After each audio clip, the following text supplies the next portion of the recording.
Should have got a beer for this one. Here we go. Another drunk episode of Stand Up Explained. We are so wasted. I am one of your hosts, Brandt Tobler. I'm Andrew Slater. You know the key? They say the key to doing a good drunk guy. They say I'm no actor. This might come into handy in your act someday. They say you're supposed to try to sound sober. So the key to sounding drunk is to pretend like you need to act sober. Okay, let me try. If you do that, you look like a drunk. Let me try it right here. On today's episode, we will be discussing drinking and doing drugs before, during, and after shows. How is that? Yeah. You sounded pretty drunk. So today we're going to talk about boozing and drugging and all that comes with that's part of stand-up, and it always has been and probably always will be. We were joking before we came on air that we probably should have had a beer for this, but where do you want to start? And the reason why it'll always be a part of it is because really what stand-up comedy clubs are just a way to sell people liquor in a very efficient fashion. You know, the whole reason why a show is an hour and a half is just because that's how long it takes to get people 2 drinks and food and turn the table. That I really believe that's why the show lengths are what they are. Yeah, because it's this is what it takes to get a table. Okay, we want these people to leave now because they're not going to spend much more money and get the new crew in. So so obviously almost every show you do is in a place that serves liquor and alcohol, and so it's definitely a big part of it. Well, it's going to be a big part because when you start out, a lot of times that's going to be what you're paid. You're going to be paid in drink tickets. So if you don't drink, it sucks because you're going to be using drink tickets on. Well, here's advice for you. If you Can I get 2 Powerades? Yeah. If you don't drink and you are starting out and you're starting to get paid in drink tickets, don't ever waste your drink ticket on a water or a Powerade. Give it to another comedian. They will be forever grateful that they don't have to buy that $7 craft beer, and they'll probably give you $1 to get your free drink or whatever. But in the beginning, it's crazy. Even if you don't really want to drink, that's kind of what you're paid in is drink tickets. Yeah, and the other thing is about drink tickets is that's a good reason to have singles. You always want to I can't tell you how many drink tickets I've never used because I didn't want to not tip the bartender. So it's not having cash is disastrous in that situation because you get the drink tickets. You're like, God damn, now you can't get go to the ATM and make change. It's just a big hassle. And so in those cases, I usually just give the drink tickets away because it's I don't want to use the ticket and be like, hey man, I'll get you next time or whatever. And so I always bring a couple. I always have some singles on you. That's a great idea. And it'll maybe help you control how much you do drink. So let's say some shows you get free drinks, some shows you get, let's say 3 drink tickets, and let's say it's a free drink show, and you want to only have 3 drinks. Maybe put 3 singles with your set list, and then because we might as well start with that. The one thing you don't want to do if you're going to drink at shows is not tip.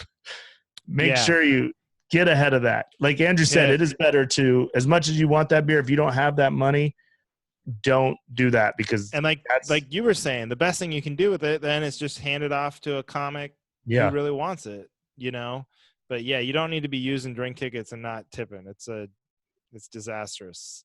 Trust me, they watch, and I've seen people not allowed at shows because of it. I mean, I think bartenders are just you want to encourage, you want to continue the good reputation of comedy and comedians at that venue, right? So if every comic tips on their free drinks, that's just good for everybody. It keeps the show going, keeps bartenders happy. But if it's a bunch of broke comics turning in drink tickets and no one's tipping, the bartender's pissed off. Especially I've seen comics get a drink ticket and order like a Manhattan, something complicated, with a twist or whatever. And then so the guy's back there 3 minutes mixing stuff and then no tip. I mean, that's a great point. Let's say a bar does karaoke night on Tuesday night and comedy on Wednesday night. And after a month, the owner goes to the bartenders and said, hey, which night should we keep? We can only keep one of these nights. The bartenders they don't give a shit about either performances. They're not going to be like, the songs are great or the jokes are great. They're going to be like, the comedians tip more than karaoke's, get rid of karaoke. Right. And karaoke people tip. So tip it's good. A lot of competition.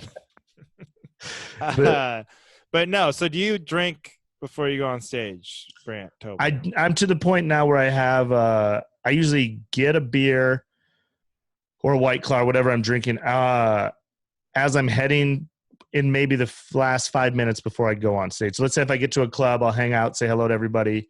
Then let's say if I'm featuring or if I'm headlining, I might finish one. But I usually I start a drink going to the stage.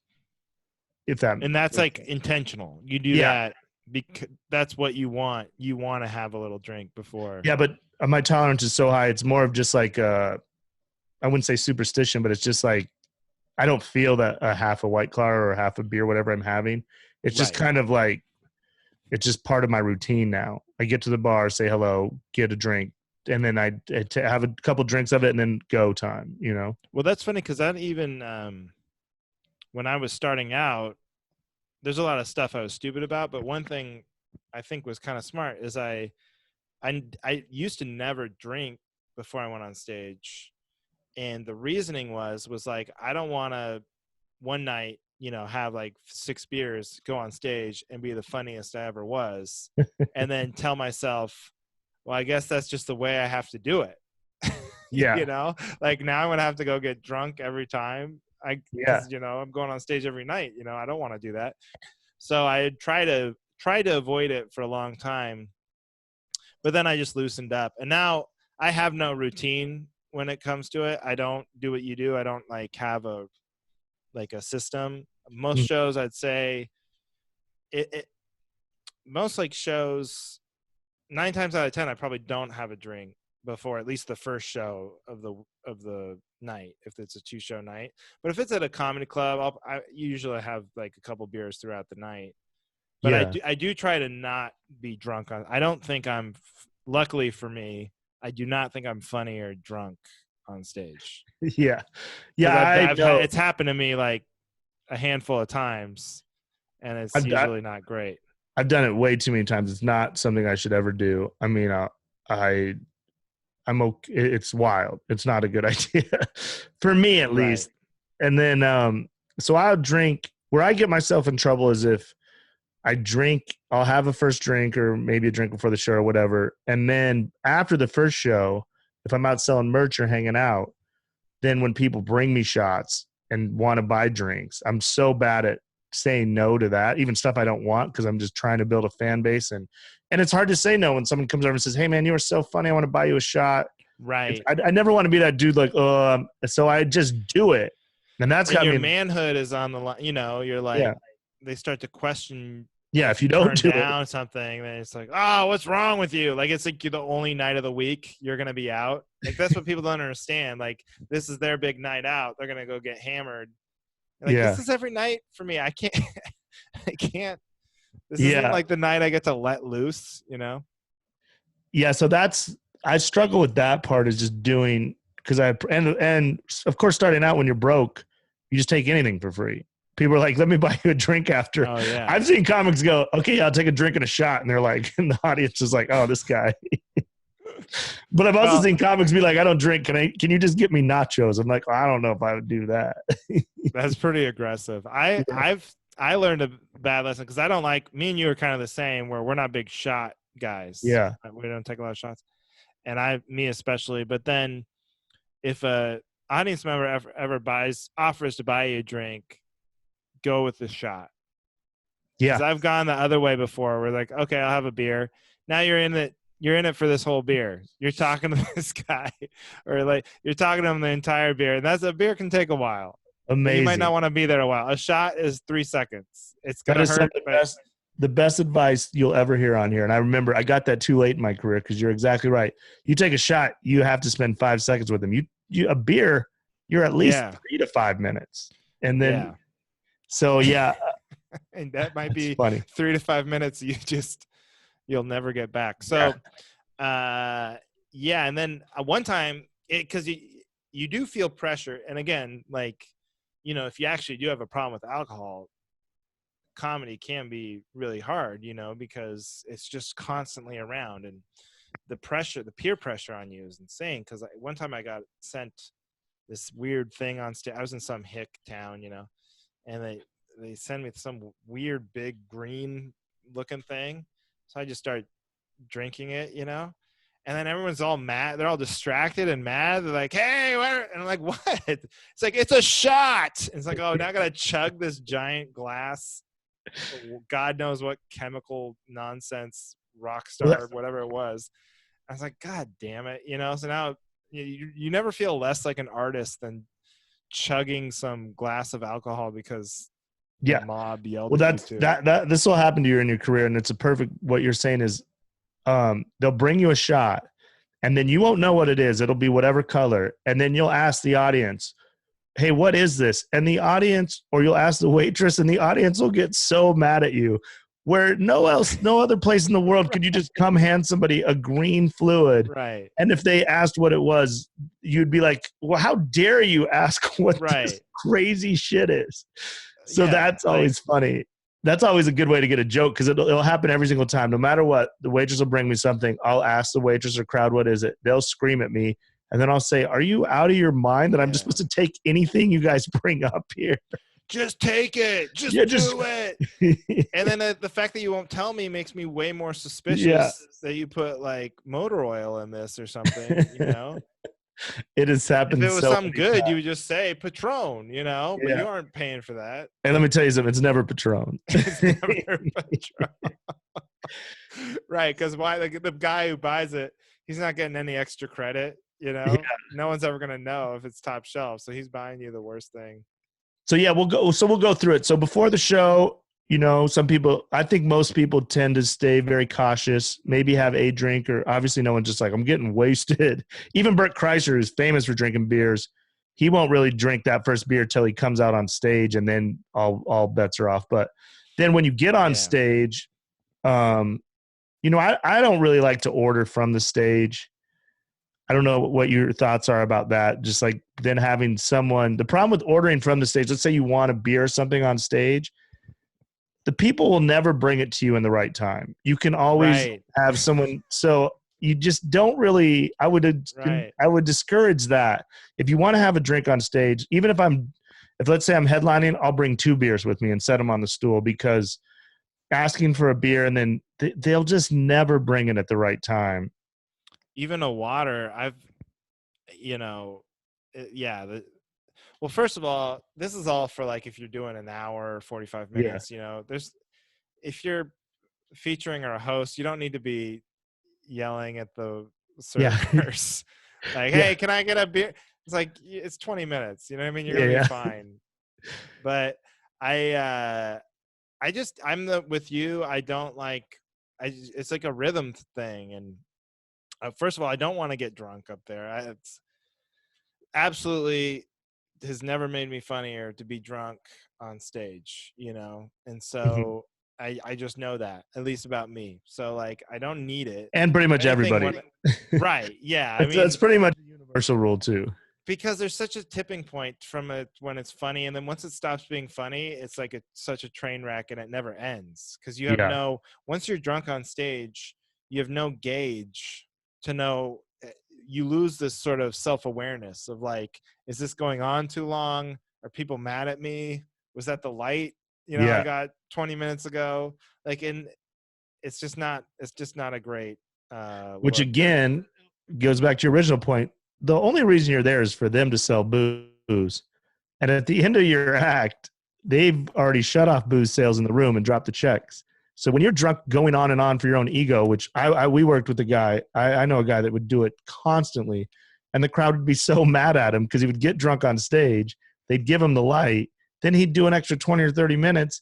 And the staff is so mad because they can't make any more money because they already dropped the checks. Right. It was just a drunk ego thing that drove people crazy. So I've never seen anybody do, I shouldn't say it, but like a drunk comic, I don't know any of them that are, I know a lot more sober comics.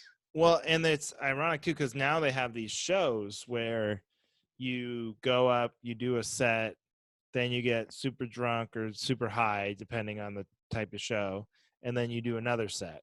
And the whole thing is like, oh, look, this comic was sober, and now they're all fucked up, and look at the difference, right? But those shows are popular, and they can sell a lot of tickets because it's a great gimmick. It's a great way to sell a show to an Yeah. audience member. It's like, it sounds interesting. But as far as the product goes, I hate doing them because when you do that first set, nobody they couldn't be less interested. Yeah. You could be up there saying the most interesting, incredible material ever written, and like, yeah, get to the part where he's falling all over himself and looks like an idiot. We want to see how high you could get. Get high.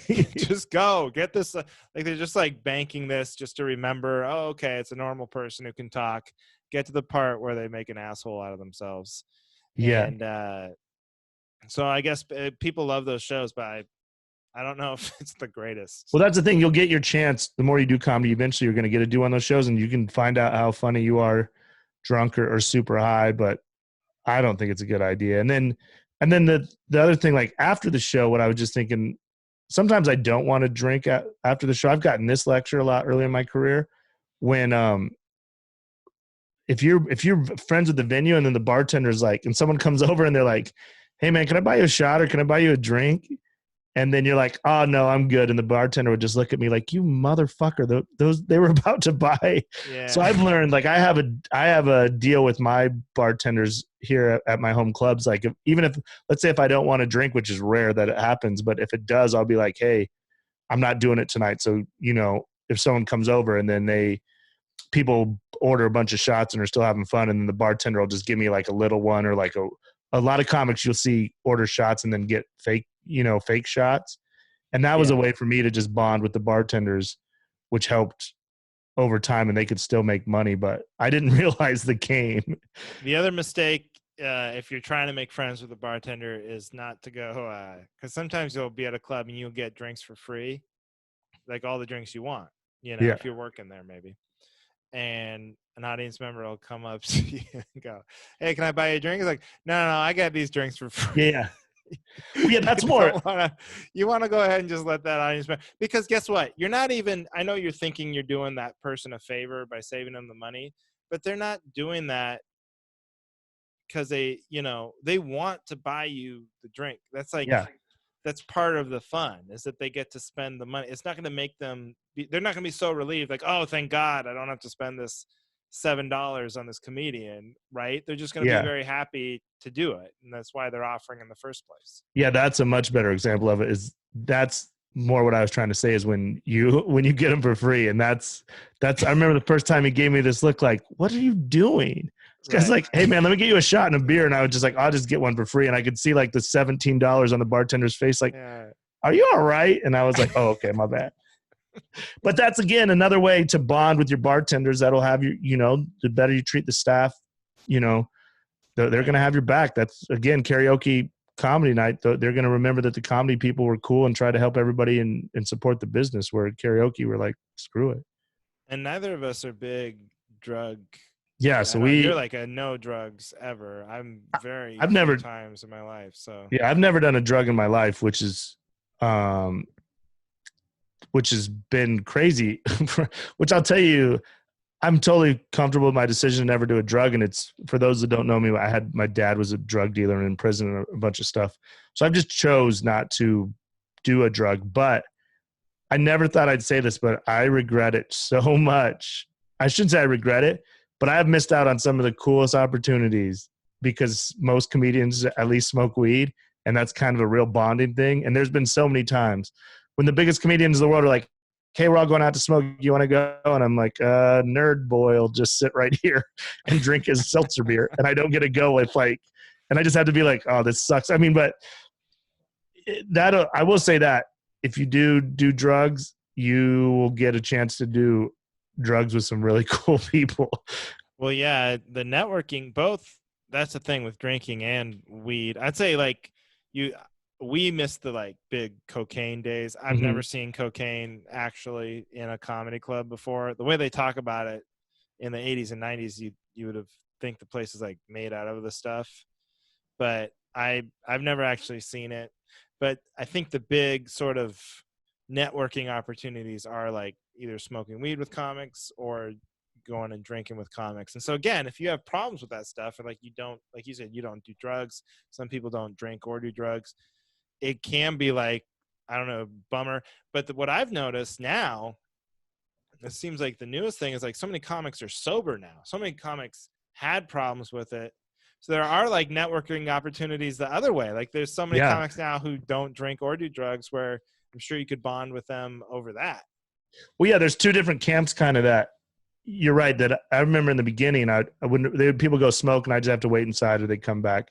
But then sober comics would come, and then after the shows, they'd go to like a diner, and I would never get invited to that because I'd been drinking. I mean, I was drinking in the comedy club, and they'd be like, "Oh, we're all going to a diner," and then I had to go drink by myself across. I'd always end up just drinking by myself either way. The weed smokers would go smoke weed, and I'd by myself and drink. Or the sober people go to some fucking weird diner at 2 a.m. and then they'd talk comedy, which I would love to be a part of, but I had to go sit and drink by myself anyway. But yeah, you can get all the drugs. I mean, we don't really talk about drugs. I talk on stage about not doing drugs. You don't really talk about doing drugs on stage. But I've had countless, and I look like a guy that would do drugs, I think. So I've had every drug in the world. You look like a drug dealer. Yeah. So if you'll have a chance to do and get every drug, and that's the crazy part. We both have had friends in this business that it's if you're having if you're having addiction problems, this business is really a tough one to get into because it's whatever you're addicted to is always going to be there, and a lot of time it's going to be free. Yeah. So that being said, right, I don't think it's a reason not to get into comedy. No. Because there is ways to avoid it. And also there are just so many sober comics now. I can't believe, just to get back to that, I cannot believe how many comics you meet now are like, oh yeah, I used to drink. I gave up drinking. And like at a young age too. Like, yeah. So there's some that never started. I mean, like Dane Cook never done anything. Yeah. And during this quarantine, I went 40 days without drinking, and I was drinking way, way too much. And honestly, I'm getting closer to becoming a sober comic. I don't know if I ever will, but I think it would be better for my career and better for I have gout. I'm just a disaster. That could be another whole episode about just what's wrong with why you shouldn't be Brandt. Like Brandt.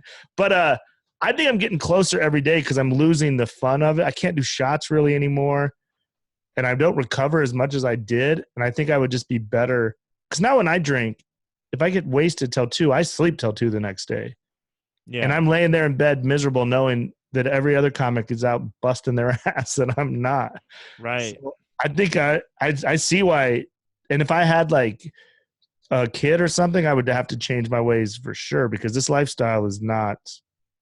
I mean, well, you don't want to mistake because there's I know we've both been to like either comedy festivals or parties or hanging out at clubs in LA or whatever, and you go out drinking and you're like, well, this is just part of it, this is part of the work, but sometimes it's easy to mistake putting the work in with you just want to go out and drink, you're not actually accomplishing anything. You're just getting drunk and sleeping in the next day and not doing anything, Yeah, there is definitely part of the work though. I'm glad you brought that up because there is a part of the work, but I was drinking every single night and I know some nights it was not part of the work.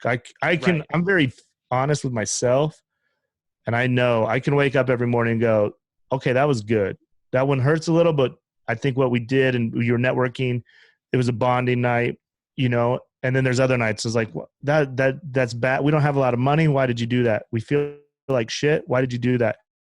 We had stuff that we know we need to get done by the end of the week. Why did you do that? And that's like, those are the nights. But I will say the way I bonded with most of the bigger comics and become friends is just having drinks, or it could be dinner, I guess, after the show, but mostly it's drinks.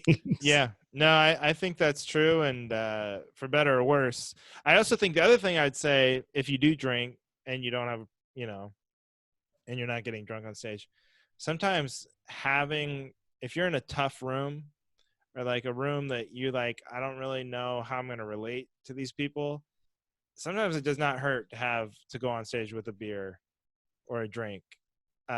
Sometimes that can it just takes the because I've felt that before where I come in and maybe it's like a real rural area in a room maybe that I don't think I have a lot in common with the people I'm performing for, and you just feel this, they're looking at you and like you're not one of, you know what I mean, there's like a veneer on you, or you're not going to but sometimes having a drink on stage with you can like peel that away, and they go, oh, he's Yeah, just like, he just got up from the crowd and for is now sure. doing this, you know, and When it can when make we you a little both more lived in relatable. LA, and let's say we did a show in Idaho, when we come on stage with that LA intro, it helps to be holding a Coors Light or something. I mean, Yeah, especially when, like, I agree with you. When I lived in LA, and I thought it was important to say I was from LA when I did comedy shows, which in hindsight I would never do again. When you go to Middle America, because they just hate everything about California and LA. But I think you're right when you're like, oh, this next comic's from LA. Half the room would just be like, I instantly hate this guy. But then if you're having a beer or whatever, then you're like, oh, this is a guy like us. It's having a beer and not having a martini or something, what they think LA people drink. right. Well, and it can just be strategic, you know, and like it could be a lot of, especially like I'm thinking of like older comics, but a lot of them is part of their character or whatever, to have like a Yeah. whiskey or whatever and slowly drink it throughout the Well, show. And that's another thing. You can bring it up there. You don't have to do anything with it. You can just bring it right, up there. Like I said, we talked about before on the set list show, a lot of times people bring up drinks with the set list written inside the drink or shit, or they want to have a right. napkin to put their drink on, so it looks like they're just using it as a coaster, but the set list written on that. But so you can always, if you can bring a drink up there, but that doesn't mean, oh shit, here's the light, I have to finish this drink and finish these jokes. The other thing to do, especially, this is like great comedy one-on-one advice, but if you bring a drink on stage, whether it's a water or a beer, whiskey, whatever, time the drinking of the drink, right? Don't just go for it awkwardly in the middle of a sentence. Yeah. You gotta get a laugh that justifies going to the drink, and actually the time you have to calculate the time it's going to take to have it, bring it to your lips, swallow, put it back down. And then if you watch comics do it very naturally, they'll pick it up, finish a punchline, then take the drink, put it back While everybody's here laughing. while Yeah. everybody's laughing, then maybe tag it and then put it down. You know what I mean? Or they get the big laugh, then they pick it up, drink, then they add the tag. It gives them the time to put it back down. But there's nothing worse in the world than seeing somebody like awkwardly pause and like everybody's waiting for it, and then they take a drink in the middle of a sentence, and then you're still have nothing when you're done. That's a bad look. Yeah. Well, the drink can definitely become part of your act. You know, if Right. you, like you said, if you have a tag with it, there's times in my act, if I was drinking a beer or something, and then I could do a tag joke and get a drink. If you're doing a longer set, sometimes you just need a drink. Because there has been times when I've been on stage and not had a drink and got dry or my throat now, and then that's all hell breaks loose, and audience Yeah. members are trying to hand you some random drink, and then But yeah, you just want to like, you want to time, you know, you just, and yeah, again, it's just going to take reps, you know, yeah, yeah. it's And but just watching, like you said, I would watch what other comics do. You'll see most of us, when I go to my beer, it's a reminder to thank the wait staff and make sure, that never hurts. As cheesy as it is, the staff's never going to get mad at you for reminding them to tip the tip the wait well, staff. that's the thing. Don't ever just thank them. Like, tell them Yeah, to tip. yeah, yeah, yeah. They don't. That's the thank you. Don't go, oh, thank you. The way they love being here, and we're happy to have them. Yeah, Like, no, be like, please, for the love of God, tip these give them people. money. Yeah. Yeah. So I'm trying to think of anything else. No, I mean, I think I would just say If you're for gonna drink, me. Oh, go ahead. go ahead. Go ahead. I was gonna say for me, it's like try not to be drunk on stage ever. I don't know. That's just for me. I think most comics would agree with that. All your favorite all your favorite specials. No one's ever like done their amazing best work drunk, I would say. Yeah. Like, so just and you're going to avoid a lot of problems if you can avoid being drunk on stage. Obviously, like we started with, alcohol is like a huge part of this business, and it's going to be around everywhere. And so, of course, and you're going to get drink tickets and stuff. So if you like to drink, great. But just avoid being like a mess on stage. Yeah. Just, again, I agree with everything you said. And then take care of when you're acquiring this alcohol through the green room, through the bar, take care of the staff. That'll go a long way. I think it's great advice what you said. Bring a couple singles. If you plan on having 2-3 beers, make sure you have 2 or 3 singles and take care of them. And then like I said, with the weed, it's always going to be around. Neither of us, I don't do any drugs, and you rarely do them. So I know a lot of comics that smoke right before the shows. I mean, I know a lot of comics. But I mean, some people smoke just to get normal, or they smoke like, it's the way that they deal with their anxiety or whatever. And I get that. But like, yeah, you just want to be the most yourself you can be possible. Yeah. Well, that's maybe that means 1 beer or whatever to get there. But you once you're not yourself, like whether it's drunk or high, then it's pointless. Yeah. Well, I knew a guy that he smoked all the time, and then when he didn't smoke, I'd be like, "What's wrong with you? Right. Like, go smoke, be yourself."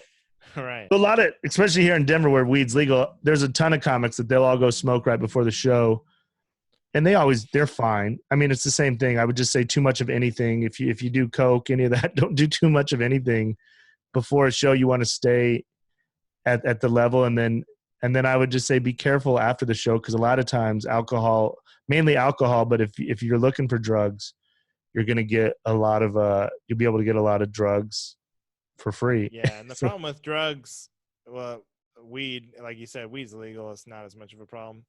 The problem with the other drugs is you never want to go to a second location. You always want to stay either at the club or at the hotel where you're staying. You know what I mean? You never want to be like going to weird houses or yeah. I mean, that's where you'll get some stories, but that's where the danger happens too. So yeah, that'll probably be another episode. But when you are drinking and doing drugs after the show, never leave the venue. Don't leave the venue or the hotel. Home field advantage. Yeah, for 2 reasons. The main reason for me, especially when I was single, when you leave the venue to go drink or do something else, you're just a regular dude. No one knows you. If you're at the bar where everybody's at from the shows, you're the performer. People are coming over. They're paying for your drinks, telling you how great you are. If you just cross the street to another bar, you're just a regular person no one gives a shit about. You're not getting if trouble starts, then when you're in the comedy club, everyone's going to have your back. Yeah.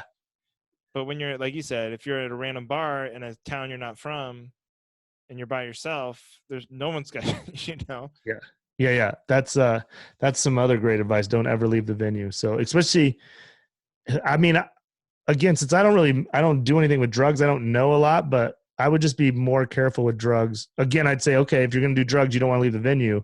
But then again, you also don't want to be doing coke in the comedy club bathroom and having the manager walk in or something like. Right. Just use your best judgment, but be careful. If you have any kind of addiction issues or you think you are, that's always way more important than comedy. And I would just say that because we've lost countless friends to this already. And I always tell people I'm not saying you can't do it, but you should tread lightly because you're going to have access at all times to all the and just demons. Just know going in, really, that's all comedy is a thinly veiled disguise to sell, alcohol to people. And so it's just it's always going to be a big part of this business. Yeah. So for better or worse. So yeah. So sell that alcohol. Drink that alcohol. Tip. Just don't do it on stage. Respect the stage. Do your best on stage. Then once you crush it, go drink and be safe. It's pretty good advice. Right? I don't know. That's a good way to end. Yeah, that's it for this week. Please subscribe, rate, review if you're listening on iTunes, Spotify, any of those. If you're watching on YouTube, please subscribe. And do us a favor. Tell your friends. If you hear anybody wants to do stand-up, starting in stand-up, send them this way, and we will try to help. So that's it for this week. Hope you guys are all doing good. I'm Brandt Tobler. I'm Andrew Slater. I'm about to go get drunk. We're getting wasted tonight. Later, losers.